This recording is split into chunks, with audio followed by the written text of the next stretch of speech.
Hey there guys, welcome back to Atari ST Adventures, and after I adjust my camera I'm going to be showing and playing some Maniac Mansion. And yeah, this is a game that I have back on the NES, and I've played this to death, and it's one of my favourite ever games. It's a game that I've played like numerous times, all the characters, many playthroughs, and it's just great because I love point and click adventures. And yeah, again, I never knew the Atari ST version existed. It looks like I've played the DOS PC version, and it kind of looks like it's taken from that.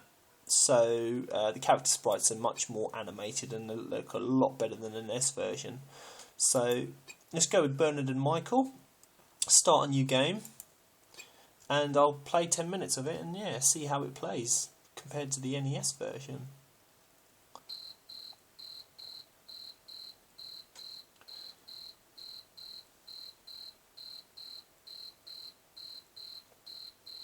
I love these LucasArts games. I haven't really played a lot of them. Maniac Mansion is the main one I've played, and it's just a great adventure. I love just, the whole thing about exploring the mansion, exploring the house, finding things, figuring out the puzzles, and oh, it's just such a great game. The music is not as good as the NES version though, which is a shame because the visuals are up to scratch.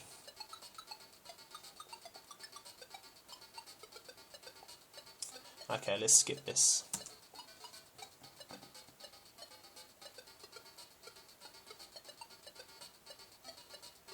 Okay, so there's Dave, Bernard and Michael. So if you don't know about Maniac Mansion, basically the story is a group of kids. Dave here in the denim, he's the leader of the pack, and his girlfriend gets kidnapped by this old bloke and taken into a mansion to have experiments made on her. And so Dave enlists a couple of friends to go and try and rescue her, and that's basically it. And you have to just go in and explore the mansion. Each kid has their own set of skills. So the reason I like Michael, because he does photography and he can develop microfilm that you'll see later on in the story, but I guess we won't get that far. And Bernard, because he can pretty much just fix anything. He gets there's a toolkit in the house somewhere and he finds it, and he can basically fix the taps and mend things and broken wires and such the like. Dave doesn't really have any powers. He's just like the default kid, which is a shame you can't swap him out for another person. You have to have Dave every time you play it, which I thought was a bit of a bummer because he doesn't really do anything at all. But he's handy as a third person to cause distractions, ring the doorbell, and go to jail if needed. There's a little dungeon in the house, and if you get caught, the kid gets sent to the dungeon. Okay, so it's a lot slower than the NES version. The NES version's nice and quick. There's a bit of a slow frame rate on here. So okay, so get in the house. What do? We pull the doormat, and there's a key under there. And see, the NES version makes a sound when you pick stuff up. Let's see if this got the same sound. No sound at all. Oh dear, that's a shame. See, it looks really good. It looks much better than the NES version, but the sound is just not there. Plus, on the NES version, each kid has like a CD player, and the cool music that plays is just amazing. So, it's a real shame that they didn't get any sound on here. Okay, let's use. Use the key. Go. Front door with key. And we're in. First kid's in. Okay, so yeah, main thing is don't go in the kitchen first because Edna's in there and she'll send you to the dungeon. Oh, this mansion looks great. It's lovely and colourful, this game. So what I do, I use Dave just to go through the house and just get all the bits and pieces and stuff that's lying around. There's bits and pieces in here like this radio tube, and the thing about this game is just exploring. I just love these point and click adventures, and these LucasArts games that did this, it was just amazing. Let's have a look. There's a secret key up there on that chandelier, and that's a silver key, and that comes in useful for later. Let's go to a new kid. Let's go to Bernard. Now Bernard's a proper geek. He's a proper scaredy cat and stuff. So he has that. Each character has their own traits and things. And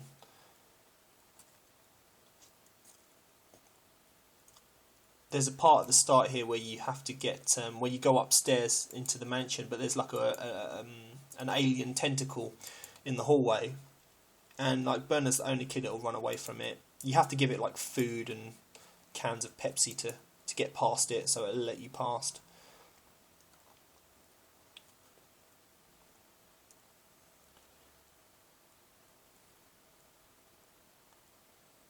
Okay, so there's Dr. Fred. He's the guy that kidnapped Sandy, and there's Sandy, which is Dave's girlfriend. And every now and then during the game you get these little cutscenes that kind of bring you up to date with what's happening with the storyline. But obviously there's no time limit with the game, which is great. You know, you can really take your time and enjoy it, which is what I really love about this game. It's just the exploration and everything. And the characters are great. I mean, with the animation and everything, it's a game that you can just play over and over again. And because there's so many different characters to choose from that have different abilities, there's just so many variables and so many different endings with the storylines. Okay, so let's skip that. It's a funny game as well. There's loads of humour in it as well. Let's go into the kitchen and hopefully she'll be gone by now. So in the kitchen you can like raid the fridge and get the food out. Here's a flashlight, there's a microwave there. Let's pick up the flashlight. Obviously it's got no batteries in it. I think you have to get batteries from somewhere else. Unless you open it. Let's open flashlight. Doesn't seem to open. Okay, never mind. Got a blood-stained wall with a chainsaw. You can get the chainsaw, but I know on the NES version there's no gas, so you can't actually use the chainsaw. I don't know if the PC or this version has any kind of extras. Oh no, she's there, she's going to get me.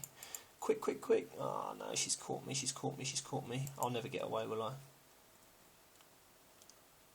No, she's got me.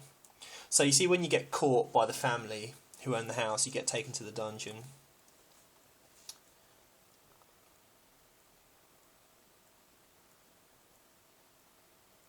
Oh, it's a real shame there's no sound on here. Maybe I didn't turn the sound on, but there was a bit of music at the start. Oh, there are sound effects. There was a closing door sound effect there. I've got the sound turned down a bit though. Okay, so I know in this, to get out of here, there's a loose brick.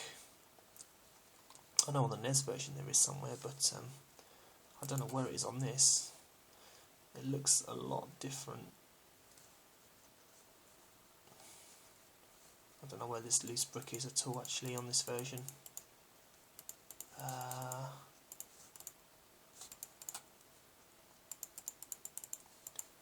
Is it here? No, let's go to a new kid, Michael. Let's bring Michael in the house. So Michael's a photography student, so there's a camera in the house, or some, there's not a camera actually, there's like some film that gets delivered, and you have to get the film before the kid of the house, Weird Ed, gets the film, and you have to develop the microfilm. It's like he's been taking secret like photographs, and you have to pick up the package when it gets delivered by the postman before he does, and develop it. I mean, there's so much to the storyline. I can't explain it all to you right now, but it's a great kind of little exploration game because it's all set in this house, and you get to explore it, and it's just absolutely fantastic. Okay, and now this door here, this leads to the dungeon. So there's a little gargoyle here. If you push this gargoyle, it should open the door. There we go. And then you get your new kid, Dave. And you can come out and go into and open the dungeon door, but you can't without the key. Anyway, great looking game, Maniac Mansion on the Atari ST. Love the visuals. Really disappointed about the sound, to be honest, but it looks great, and I'm sure it plays exactly the same, you know, with all the bits and pieces. Don't know if there's going to be any kind of bonuses or extras in here, but I do like the look of it, so I might play it a bit more. Scores out of 5. Oh, that's not all there, so I'll give it a 4. Thanks for watching.